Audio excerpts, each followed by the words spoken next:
गर्मियों की एक दोपहर थी जब उस्मान ने शहर के मसरूफ बाजार में मौजूद मोबाइल शॉप में नौकरी शुरू की। वकास, जो उस दुकान पर पिछले 3 साल से काम कर रहा था, नरम मजाज और खुश अखलाक इंसान था। दोनों के दरमियान जल्द ही दोस्ती हो गई। दुकान पर गाहकों का रश रहता, मगर दोनों मिलकर काम संभाल लेते। एक दिन जब उस्मान फ़ोन ठीक कर रहा था, उसके फ़ोन पर एक नामालूम नंबर से कॉल आई। उसने फ़ोन उठाया तो दूसरी तरफ एक नस्वानी आवाज़ ने नरमी से कहा, अस्सलाम अलैकुम, क्या आप उस्मान बोल रहे हैं? उस्मान ने हैरत से पूछा, जी कौन? मैं आयशा बोल रही हूँ, वकास की बीवी। उस्मान चौंक गया। वकास की बीवी? वो कभी दुकान पर नहीं आई थी और वकास भी घर की बातें ज़्यादा नहीं करता था। मुझे एक मोबाइल का मसला था, वकास ने बताया। आप अच्छे कारीगर हैं, तो मैंने सोचा आपसे बात कर लूँ। ये पहली कॉल थी, मगर उसके बाद रोज़ एक न एक बहाने से आयशा कॉल करती। कभी मोबाइल की ऐप न चलने की शिकायत, कभी सगन का मसला, कभी कुछ और। रफ्ता रफ्ता बातों में बेतकल्फ़ी आ गई। उस्मान, जो इब्तिदा में हैरान था, अब उन कॉल्स का मंतज़र रहने लगा। कुछ हफ्ते गुजरे और उस्मान ने आयशा से मिलने की ख्वाहिश जाहिर की। आयशा ने हाँ कर दी। दोनों एक कैफ़े में मिले। आयशा नहायत खूबसूरत और बातों में माहिर थी। उसकी मुस्कुराहट में कुछ ऐसा जादू था कि उस्मान उसमें खो गया। ये मुलाकातें बढ़ने लगीं, कभी किसी पार्क में, कभी किसी कॉफ़ी शॉप में। आयशा उस्मान से अपने शोहर के राय की शिकायत करती, कहती वकास बेपरवाह है, वक्त नहीं देता।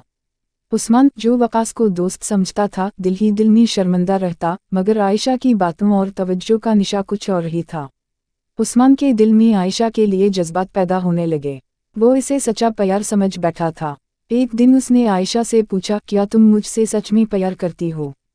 आयशा ने आंखों में झांकते हुए कहा, तुम बहुत अच्छे हो, तुम्हारी मौजूदगी मुझे खुश रखती है। मगर वो कभी या नहीं वाज नहीं कहती। वक्त गुजरता रहा, उस्मान मुकम्मल तौर पर आयशा के इश्क में डूब चुका था।